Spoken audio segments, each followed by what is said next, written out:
The White House says it wants to improve collaboration between federal and local law enforcement agencies. Thank you for joining us this evening. I'm Kimberly Hunt.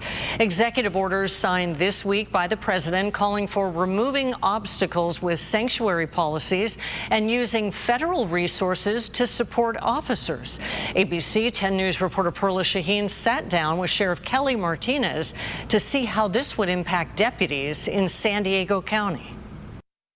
The White House threatening to prosecute and even arrest local officials following policies that protect undocumented immigrants. If you cross that line of impediment or knowingly harbor and conceal an illegal alien, that is a felony. Multiple executive orders signed this week establish the federal government as the top authority on immigration policy. The sheriff is still the sole authority for setting policy for my organization, and so it should stand the same with the federal government. San Diego County Sheriff Kelly Martinez says these actions by the federal government don't change her stance on immigration enforcement. She says she will continue to abide by state law. The California Values Act, also known as SB 54, limits her cooperation with federal immigration authorities. Why is it so clear to you that you should follow SB 54 despite anything else that's happening with the county or federal government? Well, I think ultimately a lot of this is going to be settled in court.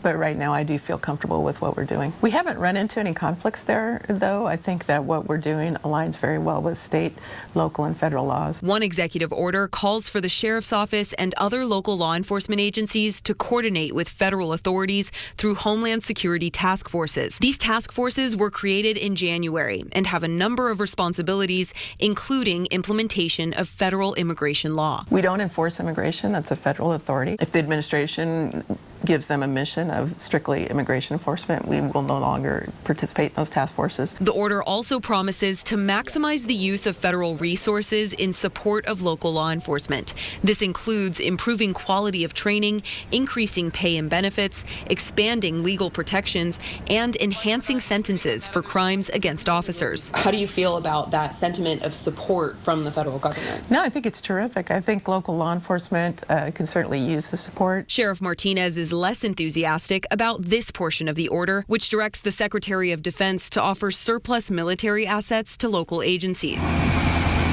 She says deputies already use some military-grade equipment like drones and armored vehicles, but only as dictated by state law. Everything we carry is geared towards de-escalation and the ability to save lives. We don't get surplus military equipment directly from the military.